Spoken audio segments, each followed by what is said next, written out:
The Geely Galaxy brand has been developing at an astonishing pace over the past 2 years, releasing new models as quickly as a bullet fired from a cannon. The market positioning of the newly launched Geely Galaxy Star 6 is quite ambiguous. Positioned as a plug-in hybrid mid-size B-segment car, the vehicle bears a certain resemblance to the company's own Galaxy A7. However, a closer look reveals a slightly smaller size, likely intended to replace the previous Galaxy L6. Based on pricing information, it's likely to be more affordable than the previous Galaxy A7. Therefore, a price tag of around 70,000 yuan is reasonable to expect. If this target is achieved, the vehicle could potentially establish itself in the 100,000 yuan family sedan market. Looking at its exterior dimensions, the vehicle measures 4,806 mm in length, 1,886 mm in width, and 2,756 mm in wheelbase.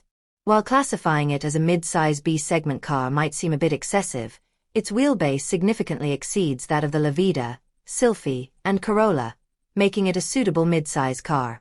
Experience has shown that the rear seats are quite spacious, especially due to the lack of significant ground clearance in the middle seat, making it perfectly suitable as a primary family vehicle. The Galaxy Star 6 boasts a truly innovative exterior design. It completely breaks away from traditional family design, opting for a larger, vertical waterfall-style grille.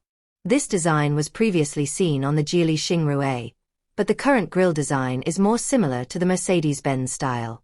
In terms of detail, the sides of the car still feature the traditional door handle design, and the rear end also retains its traditional styling.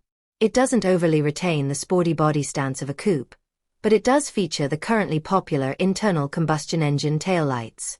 While this car is clearly intended to be a budget-friendly model, its low cost isn't immediately apparent when you open the door and step inside. There's a full LCD instrument cluster and a large, floating infotainment screen. In detail, some commonly used control buttons have been retained, and these mechanical buttons use Chinese language buttons similar to BYD's. The powertrain is a naturally aspirated 1.5-liter engine. While the internal combustion engine's 112 horsepower output isn't particularly powerful, the Chinese brand's current plug-in hybrid system is primarily designed to improve thermal efficiency. In this car, for example, the primary driving force is the electric motor. Of course, given the relatively small battery pack configuration, the top-tier version has a capacity of only 11 kilowatt-hours. The estimated pure electric range is over 120 kilometers, which should also meet daily short-distance commuting needs. So, do you think the Geely Galaxy Star 6 will be priced lower than 80,000 yuan?